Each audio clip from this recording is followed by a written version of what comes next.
So let's do this long ass analysis here, chat. So if you guys take a look here, or if we take a look together at the price here, you're gonna see that gold here on the monthly, right? So it's always key again to all, like, every day, no matter, like, even if we did this, like, we did the same monthly analysis, like, I think for the past like 34 days now, I think, since July, right? But it's very key every day to come to the charts and start from the monthly down to the 5, 15, 30, right? Because it does affect your analysis, right, if you're using all time frames. So the first thing I see today, the first thing I'm noticing today is that the monthly is obviously you have no top wick here.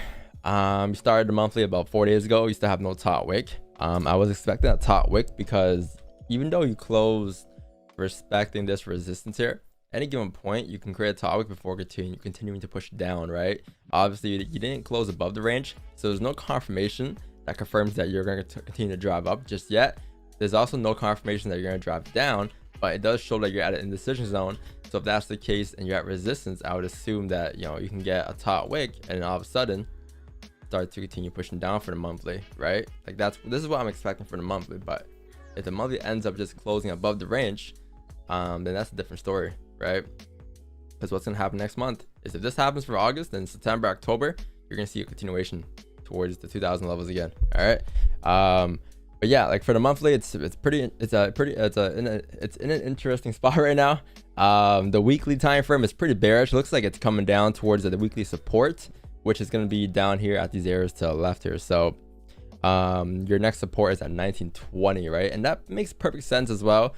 I mean, look at the monthly as well. Like that is also your monthly support too, 1916, 1920. The weekly support is there as well. The daily support is there as well today too. So for those who don't follow me on social media, I posted my analysis on Twitter yesterday, my analysis on Instagram yesterday, and basically I just broke down the daily time frame, right? So because I think yesterday, chat, I even told you guys that maybe a couple of years ago, yesterday would have thought that yesterday was going to be an algo day because yesterday closed below the range here, right? Because I think you had a support here on the daily, right? And you closed below. So me in the past would have been like, oh yeah, today's gonna be an algo day, right? But through experience, I understand now that it's not always the next candle that drives. Like this candle didn't drive yesterday, but I said how as long as this candle closes doji or bullish, respecting like 1940, today's candle should be the algo day. So today is the algo day if anything, and also because you have NFP too, right? So you should see continuation down here. Looking left, I'm looking to mirror this push to the left to happen, you know, in June, July here. Wait, is this June, July? What month is this? Yeah, June, July, June 21st, basically, right? So last time you closed in the range here, same thing happened here. You were able to continue down towards the next support. So I'm expecting the same to happen today towards the next support, which taps you into what levels? It taps you into this support right around here. So this is what I'm looking at now, right? 1912, 1916. That's my next target. Your next, like, I'll say this is your next hard target. Your next like minor support here is gonna be 1924. So that's my first target. If price is able to break those levels, then obviously you're gonna see it push further down, right? But minimum I'm looking at here is 1924. That should be tapped by the end of the session. So if that's what we're looking at here now, right, and we're expecting price to continue down towards these levels here to tap into the daily target, weekly and monthly, it comes down to how can we get entries here on those time frames, right? So you had a top wick already for the month for today. You came up, created a top wick, price started to flip bearish. The thing is, you have news in about, you know, an hour. So, and they're expecting negative numbers. If numbers do come a negative, there's a possibility you can just re-break these highs here, create a steeper top wick, and still be able to flip for the session. Like there's a possibility that can happen because again, it's just a doji candle, right? So as long as it doesn't obviously close below this range here, which is impossible because you have 9 hours left till the day you close, right? You don't close until the end of the session, obviously, or end of the day, right? So as long as you don't, you know, I'll say break the highs or close above these ranges, you should be good to continue pushing down today towards the next support. Again, something like this should be ideal, right? But top wicks looking left, it could be anywhere. I'm looking left here, and last time price drove down after closing below the range here, it was able to tap into here, Like top wick was around here, same areas really, but yeah, no, same levels there really. Let me draw a line here and keep going because I want to see what happened in the past as well. So that tapped into 1938, close below here. Okay, that's a different candle. Close below, barely top wick. Close below, yeah, barely top wick as well. Interesting. It was barely at the top wick every time. So honestly, that might be it then if that's the case. Because usually, you know, I'm looking left there, I'm looking to see where we tapped in the past. And it might be a different level, but it looks like every level here that you closed below 38 was the same area on price.